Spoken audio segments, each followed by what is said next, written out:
في مساء النور، جمعة مباركة علينا وعلى المسلمين جميعا يا رب العالمين. النهاردة احنا هنسبح كفتة مع بعض. الكفتة دي عبارة عن كفتة رز.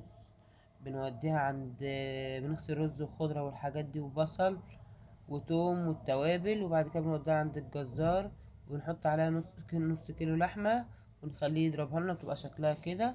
بعد كده بنجيبها بقى وبنكيسها في الفريزر، وبعد كده بنعملها اهي. بصوا اقوم ماسكاها بقى وعاملاها كده اهي.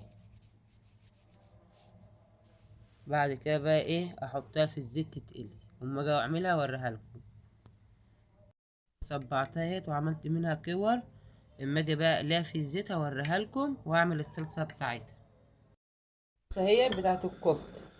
هحط بصل، وأما البصله تحمر كده وتدي لون دهبي هوريكم انا هعمل ايه تاني. البصله اللي ادت لون دهبي اهيت. هنا انا عندي حته ليا وحته دهنه قطعتهم اهما، اشوحهم مع البصله كده، واحط شويه فلفل اسمر،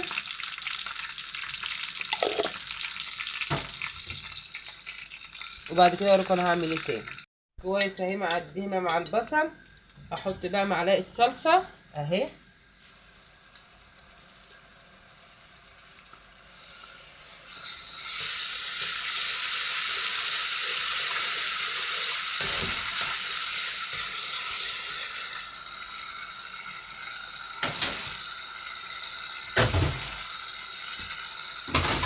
وبعد كده احط الطماطم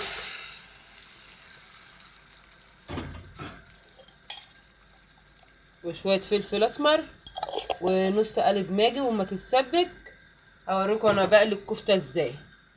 الشعريه اهو، حط الماده الدهنيه واحط الشعريه، وما تدي لون دهبي كده حلو معايا اكون غاسله الرز، واقوم حاطه الرز اهوت. هنحط بقى شويه فلفل اسمر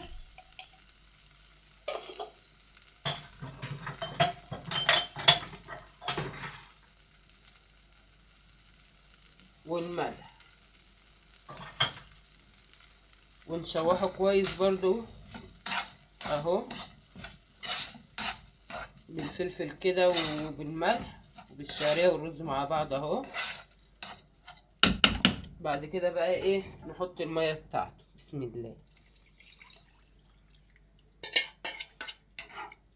وما يتشرب بقى كده نوطي عليه اهو. الصلصه بتاعت الكفته اهي. ودي الكفته بعد ما حمرتها ومحطاها،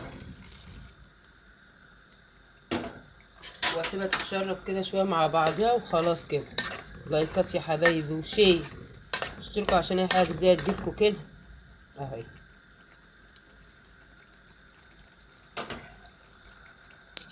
مع بعض اهي. هنقليها اهي. بسم الله.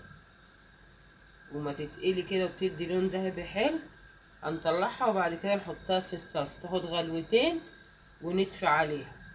وبعد كده انا هعمل الرز ايه، هعمل رز معاكم، رز بشعريه برضو مع بعضين. لايكات يا حبايبي وشير، اشتركوا عشان اي حاجه جديده تجيلكوا، شيروا الفيديو، وكلمه حلوه زيكم كده.